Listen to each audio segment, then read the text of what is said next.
It's all about when they use their abilities, not how, when. Yep, I'm not even questioning if Benny doesn't pick up a Purify. I expect them to go Flicker and still play the same way. They understand their box, and they're not afraid to use it. And how about here we go again, right? Like, yeah, the battle spells didn't change much. Benny is still rocking that Flicker. Still 4 flickers. They don't care about Purifies. Gotta play for the greed, gotta play for the greed. This is how we do in Myanmar. We just flicker in, bro. We just flicker in and gotta show them what we're made of. Let's get right into it. See, there you go. This is the EVOS I know. Yeah, wait, I don't know. I don't see Dreams on the bottom side of the map. He's just chilling. He's just chilling for now. Brands, he's gonna have that. Wait, they also get Hijime here. FNX actually made the move to the top side. Huh. Wait, it seems like... No, they understand that. That's a lot of movement down bottom. This allows for the XP lane to breathe much easier compared to game 1. Yeah, and it's already a little bit different here, right? I mean, Lethal Wanderer went to EVOS Legends, so now with more control over the jungle, Fan's gonna have a lot more to say on the Fredrin, even maybe building up to a lead that Taz had for the entire game of game 1. Interesting, interesting, interesting. So now we're trying to figure out a way for either one of these teams to start getting that early lead, right? We're looking for that first POI, that first turtle to actually spawn, because that's when we're going to see those level 4s being hit. And hopefully Hijime, yeah, he should be okay. All right, thank God he's all right. It's about 30 seconds from now, and yeah, no, Fan is just used to, as a Fredrin, bullying Akais, but it's the wrong kind of Akai. It's a roaming Akai. Yeah, no, they're playing for the XP lane, as you can see. But something to note, I'm not so used to seeing XP lane Mincitars. There are roam Mincitars from MPLSG, a little bit in MY. But gold lane Mincitars, what happened in the Philippines. So this is something new. I'm excited to see what Royal Milk can do. No, I've actually played with a few XP Mincitars, and it's actually pretty good because your damage is very underrated, and a lot of people don't actually take into account that damage with the King's Calling, and especially with the built-in stun in the second skill. Black Dragon form now by Psychon, so within onward as well for Dreams. He still have the heavy spin right now with the Petrify locked in. Bayan will still be able to dash out. It's Hijime who picks up the turtle. That's the heavy spin, locking him down. Breath of the Ocean as well. Jax is trying to run them down, but it's now just a 1-for-0, making it 2-for-0, as EVOS also claim the turtle. Look at the trigger control. Royal Milk could have flickered in, confirmed the killer too. But he knows maybe he doesn't have the damage just yet, and FNX just takes the L. Exactly. See, now they're adjusting to each other, right? This is, again, when you are playing composition after game number 1 going for so long, you're trying to stop yourself from remembering a couple of behaviors that have been conditioned by your opponents. You got to reset once again. Royal Milk definitely had an opportunity, and he could have preemptively dropped the King's Calling. But again, when we look at EVOS, and especially when we're looking at Psychons, once he's in that Black Dragon form, the damage technically is already done. You don't know when he's going to stop. So yeah, even as winners, even FNX know that they had to reset too. Not only losers have to reset in a series. So that's definitely something that you can say, despite for them being young on the global scale, the Burmese FNX Esports has quite the medal.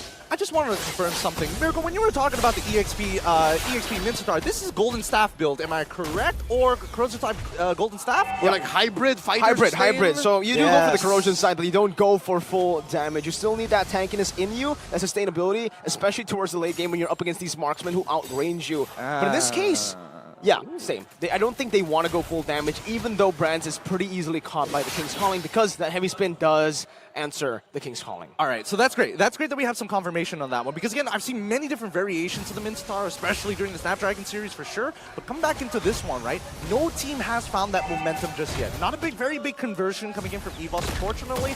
But now, next POI going to be fought for. Dreams is going to get on out of here. 10 more seconds until the turtle spawns. XP advantage for EVOS across the board. So again, that allows for them to clear much faster, rotate much faster, and make it to these major objectives sooner. Yeah, you see Payan is on board, but wait, oh, wow, Jax is able to escape with the flicker there. Now retro battle, it's gonna be one out by Taz this time. With 11 advantage, Payan was not able to secure it, but now the King's Calling comes through. Brands is still able to escape from it with the battle mirror image. Dreams steps out, and EVOS Legends have been clean into these neutral objectives. Yeah, very clean indeed. At least they're moving together. They have the same objective. When they disengage, they completely disengage. I'm slowing down. Hopefully they don't die right as I finish my words. But yes, they're finally out of there. That and EVOS not only walked away with a major objective, but they burned a lot of battle spells and ults from FNX. So they got away with it. They got clean. No one died. They didn't trade for anybody. DHS already here on Brands, and looking at where Benny is currently, still nothing. So this is the phase wherein as a Beatrix you just hunker down. You're hoping for the best, right? You're hoping that you can start sieging down as soon as possible. But again, this is the same movement that we saw from last game, right? EVOS quickly turning it around, knowing that the turtle's going to spawn on the bottom side. They want to make sure that Cyclops has the most impact because right now, Rance, he's basically just farming gold. And so far, I think, yeah, we are on the course for that XP lane Mincetar. He's building up to the corrosion side, and then he has a pair of pants. Yep. It's just the way you word it, right? It sounds really funny for Mincetar especially here, but again, Royal pants then. Royal pants. There you go. Benny already hit his power spike technically. That's the DOD, and they're utilizing it instantly right now. Hijime jumping with a Petrify. Oh! Dex unable to cancel it. Bach will fall. It's great. Wait, Hijime's still alive for a bit. Benny gets the kill. 1 for 1. I think it's worth it for Benny right now, but Taz will have something to say about it now. Snipe out, heavy spin. Now walking Jax down, bringing him back. Cyclops going to jump in with a Furious Dive, and that should just be Jax falling. But it's only on to Taz's pockets, the utility jungler. Honestly, that's actually not bad. I really thought that initially when they traded 1 for 1, it's not really worth it for either side. Both ultimates are especially powerful. Maybe a little bit more for the real world manipulation, but at the end of the day, we didn't see Cyclops use that Black Dragon form. So it's great to see that the heavy spin was utilized instead just to control this neutral objective. Yeah, little wins with little... with major returns. With major returns because those add up. You push the advantage, and now look at this. Turtle take. Black Dragon for him, as usual. Cyclops the enabler now, making the plays happen as the King's Calling locks them down, but Taz is still able to secure it with Phantom Execution from the back, getting into the Turtle Pit, and Cyclops is able to escape with the Furious Dive. Is acting as the distraction right now. Spayan still wants to go through. Appraiser's Wrath locking the Panda down. That's why they're starting to go extinct. Unfortunate Pandas are cute. Pandas are cute. They are also endangered, funny enough. Yeah. All right, so what I saw there was maybe an overload or a misplacement of the ults. I think you overload the Turtle Pit by putting both RWM and King's Calling. Yeah, this is a new age Squid Game. It's that's a great way of putting it, because again, you walk anywhere, you're in some deep trouble. Man, it is interesting to see how you position this. Does he get one shot? Oh, he Petri. does! Beautiful combo there. Just like the lay as well, and that Petrify waiting for the right moment to get it with the rough waves, and now they have complete control in the bottom lane. We'll be able to take this tier 1 for free. If Fayan walks up... Wait, okay, the response from the top side doesn't get as much value as we're hoping to see here, but at the end of the day, it is Brance. He is playing on this Claude, so he shouldn't get punished, especially if he has his BMI up. We have yet to see Royal Milk's Mincetar pay off, and again, there was a little blurb there. Last time he was picked on a global, in an international tournament, held by Muton. Yes, was M2. You were there. Yeah, it was not that great. I'm not gonna lie. He was on the way out. He was on the way out. He wasn't a very good hero at that point of time, but the idea is definitely there. Everybody, when you think of Mincetar, you think of the King's Calling and nothing else. He was literally just there to babysit Harris.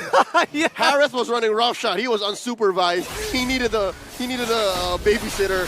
Mincetar. He needed to put a tax on it. Oh. 13 more seconds until the next objective is going to start coming back up. I'm looking at the alts. I'm seeing everybody's got, majority of them have their battle spells. In this fight, it's going to be pretty much all or nothing here because both sides have not been able to develop any sort of lead after 8 minutes into the game. Only 6 kills overall. This is super tight compared to game 1. I'm wondering why that is, despite both of them iterating to some level. They just changed one hero. I think a lot of it comes down to the layering of abilities, right? Because you can get so much impact from one ult, but how do you maximize 2? Hijime, nice. Oh, that's a double Petrify, but Royal Milk is still able to escape right now. Benny able to flicker out a heavy spin as well. That's a 2-man Earth Shatter to the back. Cyclops will fall. He brings Rat Dodge away, but Benny will snipe Taz down from downtown. Feiyan doesn't have the retribution though, so it is still possible for EVOS Legends to look for a cheeky little steal. Brand's clearing out that mid wave, trying to make this happen for the team. That's the onward, locking them down. Brand's gonna be able to use the Blaze in the Wet as he pops into Purify to lock them down. But now they don't have enough damage. Royal Milk finds Brand, stuns him up. Benny takes him out, and FNX don't need the retribution. And finally, we see FNX getting a conversion here. They crack open Lord, and now everything is theirs. That purple buff absolutely gone. Going over to Feiyan, and the rest of the team will start to sweep over. How? Cries in Bahasa. That was amazing for EVOS Legends. Started out great with Hijume trying to catch them, but Royal Milk flickered on out. And yeah, look, even Dreams found that amazing pull. A hold on to Mok, but they all got away. They were all so close to dying. It's all Jax, man. You really, like, in the highlights, in the heat of the moment, you're like, all right, it's Benny. It's all these damage dealers making the play, but you see the highlights and you're seeing Jax just zoning all of the Prio members. The worst part is that initially I was thinking that the RWM was doing the damage, but then Dreams with that heavy spin was CCing here, making sure that he can't tap for anything. No tap, no swipe. Wait. He just died there. EVOS is clapping back. I think Feiyan may have been off position there. They didn't call him. I think it's one of those moments where you're going autopilot and EVOS is like trying to look for something to get back to even out that score, because it's 5-5 right now, and gold lead developed by EVOS dropped straight down to basically nothing. Yeah, so now, again, a subversion of expectations, right? Usually you're afraid of the core heroes. Usually you're afraid of Benny. Usually you're afraid of Mok. But look, here, again, as mentioned, it's Jax, but also I'd say your Royal Milk. They're afraid of when the King's Calling might come out, and it came out at the last minute, much like those last minute Black Dragon forms. That hook plus King's Calling, Brands wasn't expecting it. He was waiting for the right moment. He was waiting for that Purify to be popped. He was just bobbing and weaving, just waiting. Okay, a little bit of there, a little bit of here, a little bit of this, a little bit of this, and he jumps in with the King's Calling, and yeah, Brands was just simply not ready for that. He thought it was used up. Yep. I don't blame him. I don't blame it at all. If game one was supposed to be a battle of fists, just to learn your moves, learn to land those combinations, this is a game of rhythm. It's all about making sure that you time it just right, just perfect. You don't want to get a okay score, you need a perfect score. And despite the reset, right? Oh wait, Jax finds one!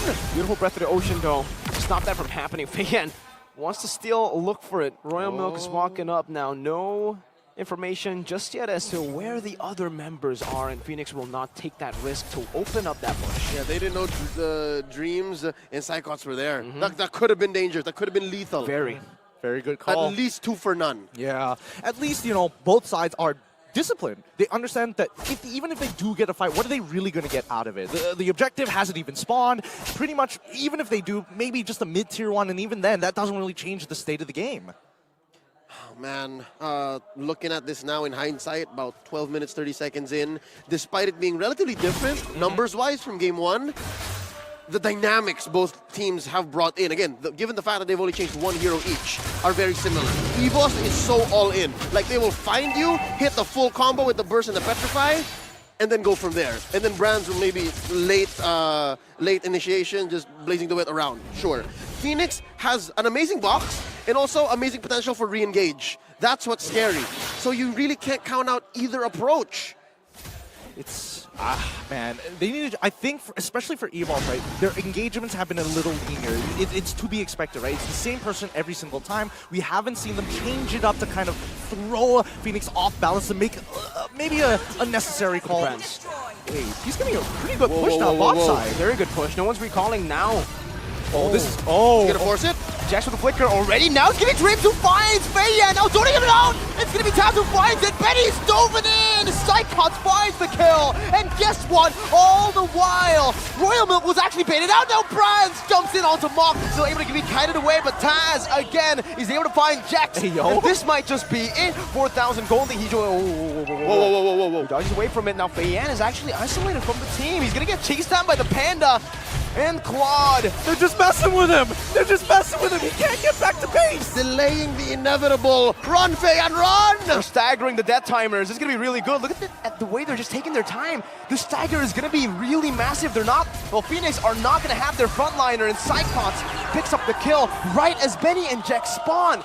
Beautiful stagger. Ooh. Eventually, I think the math checks out. That was worth it. Yeah. It was extremely worth it. He's not going to be back for 30 seconds, and these inhibitors are under threat. All right, so in the wake of this defense, I'd like to say, wait, Dreams! Oh, he falls Mock there! Royal Milk jumps in with the King's Calling. Mock is gonna fall. Taz jumping back and forth. He gets the kill. He does not die. Dreams finds the immortality in the back line. Hazuman is able to find the rough way. Psychots! Bentley has been slain. Psychots is running wild in the back. And Jex will certainly fall. The Primal Wrath does not help him. And EVOS Legends, they crawl back and they equalize in game number 2. You have to admit, that was a beautiful game coming up from both sides. Incredible calls being made, and what an angle coming out from Dreams.